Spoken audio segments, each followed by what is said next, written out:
নমস্কার প্রিয়জনেরা, আহারে ও বিহারে চ্যানেলে আপনাদের সকলকেই স্বাগত। আজকে আমাকে পরিবেশন করেছে গন্ধরাজ চিকেন ভর্তা। আসুন জেনে নিই কীভাবে এবং কী কী উপকরণ দিয়ে এই রেসিপিটা তৈরি করা হয়েছে। প্রিয়জনেরা, প্রথমে চিকেনটাকে ছোট ছোট টুকরো করে কেটে নিয়েছি, কেটে ধুইয়ে রেখে দিয়েছি।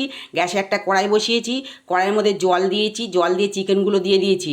ওর মধ্যে নুন দিয়েছি, আর গোলমরিচ গুঁড়ো দিয়েছি, আর রসুন থেতো করে দিয়েছি, আদা থেতো করে দিয়েছি, নেড়ে চেড়ে ঢেকে রেখেছি। কিছুক্ষণ বাদে ঢাকনাটা খুললাম, দেখলাম চিকেনটা সেদ্ধ হয়ে গেছে, জলটা একদম চিকেনের গায়ে শুকিয়ে গেছে। ওরকমভাবে আপনারা জল দেবেন। তারপরে নামিয়ে ঠান্ডা করলাম, ঠান্ডা করে চিকেনটাকে ভালো করে ছাড়িয়ে নিলাম, ছাড়িয়ে একটা প্লেটে রাখলাম। ওর মধ্যে পেঁয়াজ কুচি দিয়েছি, ধনেপাতা কুচি দিয়েছি, কাঁচা লঙ্কা কুচি দিয়েছি, সামান্য নুন দিয়েছি, আর হচ্ছে ওর মধ্যে গন্ধরাজ লেবুর রস দিয়েছি। গন্ধরাজ লেবুর যে উপরের সবুজ অংশটা ওইটা ঘষে দিয়েছি। দুটো শুকনো লঙ্কা ভেজেছিলাম সেটাকে ডলে দিয়েছি।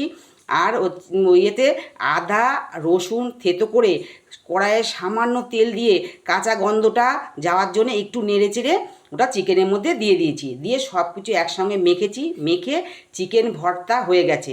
এবার পরিবেশন করেছি, খেয়ে বলুক গন্ধরাজ চিকেন ভর্তা কেমন হয়েছে।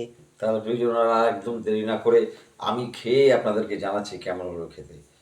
প্রিয়জনেরা, দেখতে তো বেশ দুর্দান্ত লাগছে ভর্তাটা, তো একটু খেয়ে নিই।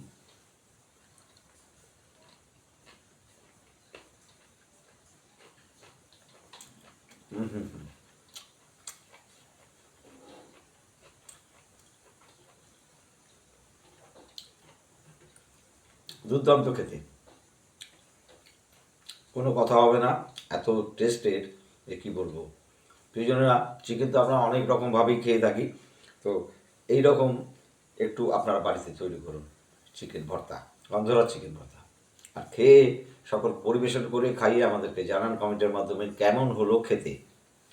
আজ তাহলে এই পর্যন্তই, দেখা হচ্ছে খুব শীঘ্রই নতুন কোনো রেসিপি নিয়ে। আপনারা সকলেই সুস্থ থাকবেন, ভালো থাকবেন, আমাদের পাশে থাকবেন। আর যে সমস্ত প্রিয়জনেরা এখন পর্যন্ত আমার চ্যানেলটাকে সাবস্ক্রাইব করেননি, তারা অতি অবশ্যই এটা করে নেবেন। টাটা।